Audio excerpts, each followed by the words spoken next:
Thank all of you for being here. A special thanks to the National President, dear Brother Shelton. We want to thank you for your many years of service to labor. Everybody has had you celebrated today, but I'm just going to ask that you use your hands one more time to give the National President some love. Show him some love, please.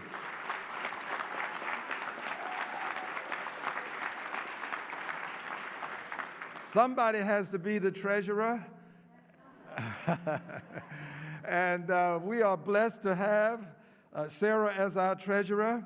You know, treasurers don't get all the credit that they deserve. It's not easy being the treasurer. Everybody counts the money that's not there. Unfortunately for us, we have people who spend more time counting than raising money. But I think this treasurer has done an outstanding job. Would you give her a big hand, please? Let's hear it for Sarah.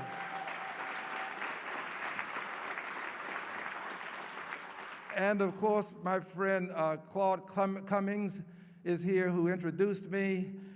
He and his successor, Ray is here someplace from Houston, Ray Rodriguez. They are a great team. There he is. Give Ray a hand, please, from Houston. But I just want to share this with you, and I'm going to get to a quick message. I promise I won't be long. I won't tarry. I'll be terse and laconic, pithy, and concise. But I have to say this. Claude Cummings did something that I admire.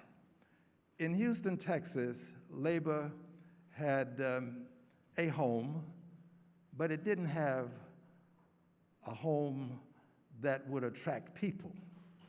He went out of his way to find a way to have a building in downtown Houston for labor. Labor had a building right off of Main Street in Houston, Texas, very expensive property.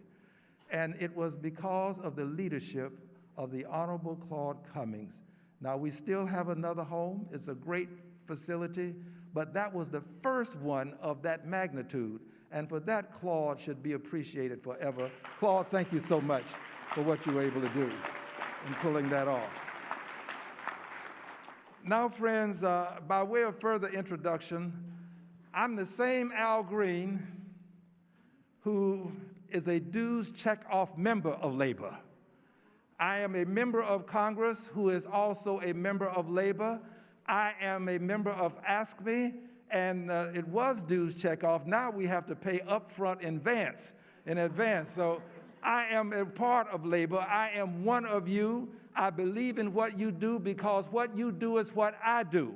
I look forward to serving you, and I serve you because I am there with you and I know the issues.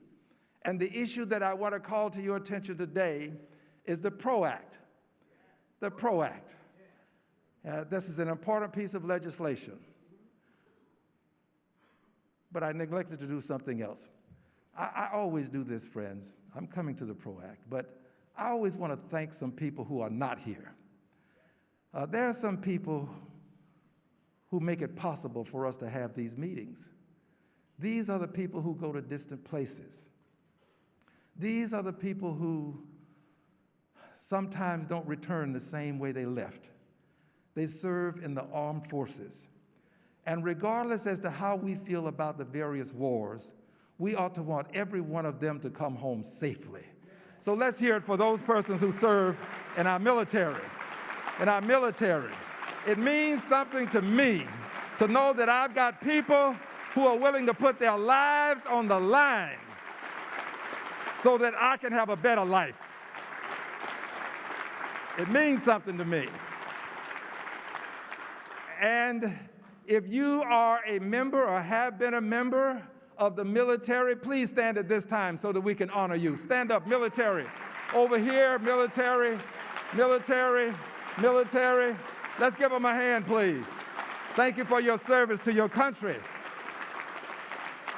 Thank you. Now, back to our regularly scheduled program. Since I have been in Congress, we have been fighting for either the PRO Act or some iteration of the PRO Act. It was the Employee Free Choice Act. And Dan Maurer, who works for you, was in my office when we were trying to get the Employee Free Choice Act passed, and we couldn't get it passed. And then we thought that we had opportunities under another president and didn't get it. Now we finally had Wisconsin, a state that this president carried because of labor, and Michigan.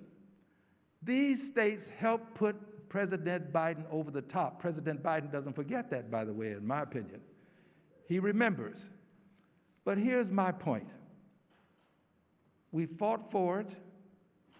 We have the Senate, we have the House, and we have the presidency. I refuse to accept that with the House, the Senate, and the presidency, we cannot pass the PRO Act. We must demand that the PRO Act be passed, not just talked.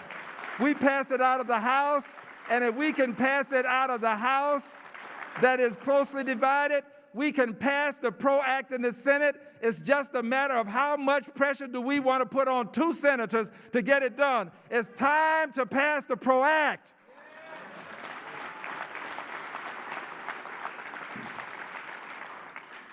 Some people say, well, the filibuster's in the way, Al. Well, let's just get the filibuster out of the way. I see no reason to have to get 60 votes so that I can pass something with 51. It's time for the filibuster, which holds things up. It's time for us to eliminate the filibuster. Its time has come and gone. It was the chief means by which civil rights legislation could not pass in the Congress of the United States of America. We in this room understand the importance of liberty and justice for all applying to all. And as a result of that, we understand that the filibuster that was used to block us ought not be there to block labor's desire and our country's need of the PRO Act. We need to get rid of the filibuster. We don't need it. Its time has come and gone.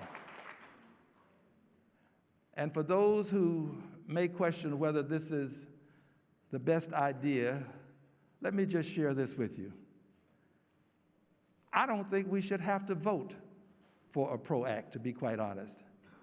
I think that labor should have the same rights to organize that business has. Business does not ask you if it can organize. Business, friends, has its own union. And they don't ask you about hiring employees. And they don't ask you about whether they can make certain rules to benefit them. Their union is called the Chamber of Commerce. And if they can have a Chamber of Commerce without your consent, you ought to be able to organize without their consent. There is no need for labor to ask the industry to organize. Industry has its position, labor can have its position, the two can be compatible with each other, but we need not have the approval of the Chamber of Commerce to pass our laws. We need the approval of labor. If labor wants to have a law, a rule that allows its employees certain benefits, why not let labor make those decisions and then approach industry? This is what it's all about. I said I was going to be brief, so I'm going to close with this. Friends, this is important for me to say. I grew up in a household with a .22 rifle in a corner. It's a true story. .22 rifle was in the corner. We all knew that we would not touch that rifle. We knew it. My family are hunters. 12 gauge, pump action. They're hunters. Friends, I don't want to take anybody's guns. I don't want to take your guns. I believe that the Second Amendment says you can bear arms. We can. But now, it didn't say that I could have a bazooka. It didn't say that I could have a hand grenade. It didn't say that I could have a tank. I can bear arms, but it has to be within reason. And I'm mentioning this to you because the ghost of the babies that have been killed in schools, they haunt me. I don't know how they impact you, but it haunts me to know that I have a vote in the Congress of the United States of America, and I can't do something about 18-year-olds with weapons of war. That haunts me. I want people to hunt. But last time I checked, we weren't hunting with weapons of war. So I want you to know that I have done it, and I stand on my record.